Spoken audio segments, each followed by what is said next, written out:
Good morning. ప్రభువైన యేసుక్రీస్తు వారి పరిశుద్ధ నామములో అందరికీ శుభాలు. ఈరోజు మన అనుదిన ఆత్మీయ ఆహారంగా సామెతల గ్రంథంలో 17వ అధ్యాయం 14వ వచనాన్ని ధ్యానించుకుందాం.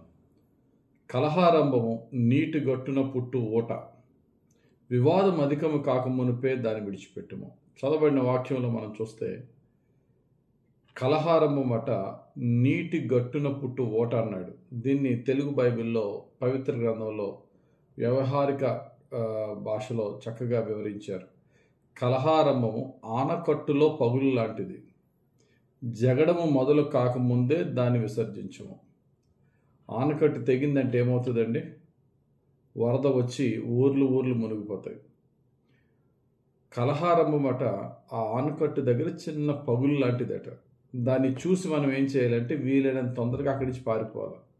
అలాగే నా జీవితంలో అనేక సమయాల్లో అనేక వ్యక్తులతో మనం మాట్లాడే మాటల్లో, సంభాషణలో, మన పనుల్లో ఆ యొక్క మాటలల్లా ఒక వాదముగానో వివాదముగానో డిస్కషన్ అలా ఆర్గ్యుమెంట్గానో వెళ్తున్నప్పుడు అది ఒక కలహారంభం అని తెలుసుకుని వెంటనే అక్కడి నుండి మనం ఏ విధంగా వెళ్ళిపోవాలి, లేక ఆ యొక్క మాటల్ని ఏ విధంగా సమాధానపరుచుకోవాలి. ఎందుకంటే దేవుడు అల్లరికి కర్త కాదు. దేవుడు ఆయన యుద్ధాలు చేస్తాడు కానీ మనల్ని యుద్ధాలు చేయొద్దు అంటున్నాడు. కనుక మరి మన యొక్క దైనందిన జీవితంలో అనేకులతో కలిసి మాట్లాడుతున్నప్పుడు కానీ పని చేస్తున్నప్పుడు కానీ అది మన యొక్క మాటలు కలహానికి వెళ్తున్నాయనే ఆలోచన మనకు వచ్చినప్పుడు సాధ్యమైనంత వరకు సమాధాన పడదాం. లేకపోతే అక్కడ సమాధాన పడే పరిస్థితి రాకపోతే అక్కడి నుంచి వెళ్ళిపోదాం. ఎలా వెళ్ళిపోవాలట? ఆల్రెడీ నేను నిలబడిన గట్టుకి బీట కట్టింది, ఇది ఆనకట్టు తెగిపోతే ఎలా ఉంటుందో అటువంటి పరిస్థితి ఏర్పడుతుంది. కనుక నన్ను నేను కంట్రోల్ చేసుకుని అక్కడి నుంచి ఎంత త్వరగా వెళ్ళిపోతే అంత మంచిది. ఆ యొక్క గొడవలో ఎంత త్వరగా సమాధాన పడితే మనకు అంత క్షేమము అనే యోచన కలిగి ఉండాలని వాక్యం చెప్తుంది. బైబిల్లో ఒక ఎగ్జాంపుల్ చెప్తాను. యెఫ్తా అనే ఒక గొప్ప యుద్ధవీరుడు, ఇశ్రాయేల్ న్యాయాధిపతి. అతడు అమ్మోనీయులతో యుద్ధం చేసినప్పుడు, తన శక్తికి మించిన వారితో యుద్ధం చేసినప్పుడు దేవుడు చక్కటి విజయం ఇచ్చాడు. విజయం ఇచ్చినప్పుడు తన సహోదరులైనటువంటి ఎఫ్రాయిమీలు వచ్చి మెచ్చుకోవడం మానేసి యుద్ధానికి వెళ్ళినప్పుడు మమ్మల్ని ఎందుకు పిల్లలేదు అని చెప్పి యెఫ్తాతో గొడవపడ్డారు.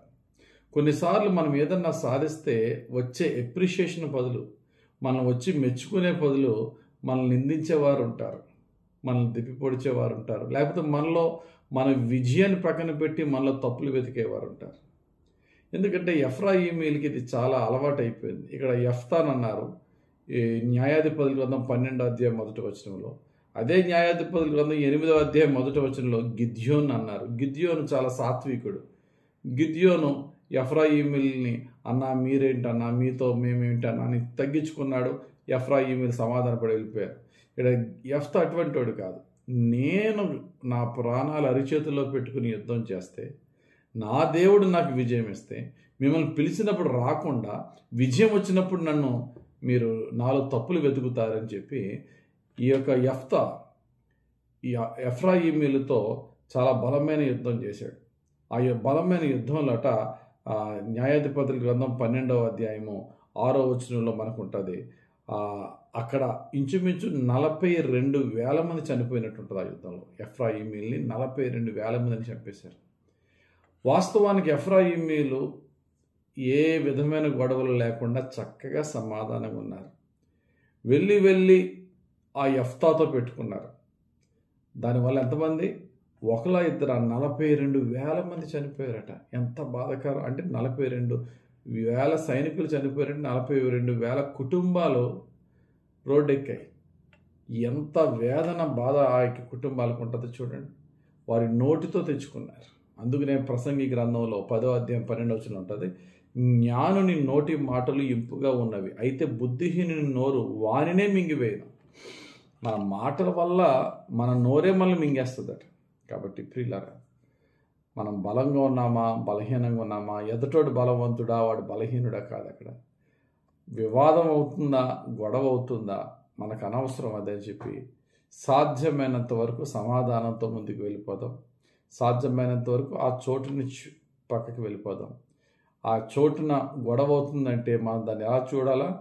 నేను ఏ గట్టు మీద అయితే ఉన్నానో అది, ఆ గట్టు ఆనకట్టుకు బీట కడితే ఎలా ఉంటుందో అటువంటి పరిస్థితిలో ఉన్నాను కనుక నేను మునిగిపోకముందే నేను వెళ్ళిపోవాలనే యోచనతో సమాధానాన్ని వెతికి వెంటాడదాం, సమాధానంగా ఉందాం. ఆ విధంగా పరిశుద్ధాత్మను మనల్ని నడిపించునుగాక. ఆమేన్. పరిశుద్ధుడా, ప్రేమ కలిగిన తండ్రి, ఇచ్చిన వాక్యం బట్టి వందనాలు. ధ్యానించిన వాక్య ప్రకారంగా మేము నడిచి నీ కృపలో సమాధానముతో ఉండుటకు సహాయం చేయమని, మా వివాదములు, మా యుద్ధములు, మా సమస్తమైన పోరాటాలని నీవే తీసుకుని నీ కృపలో మాకు విజయం, నీ కృపలో మాకు సమాధానం, నీ కృపలో రక్షణానందం మాకు దయచేయమని యేసుక్రీస్తు వారి పరిశుద్ధ నామంలో ప్రార్థించి వేడుకొనుచున్నాం తండ్రి. ఆమేన్. తండ్రి యొక్కయు, కుమారుని యొక్కయు, పరిశుద్ధాత్మ దేవుని అభిషేకం మనలను సమాధానములోనికే నడిపించునుగాక. ఆమేన్. God bless you. Have a very blessed day.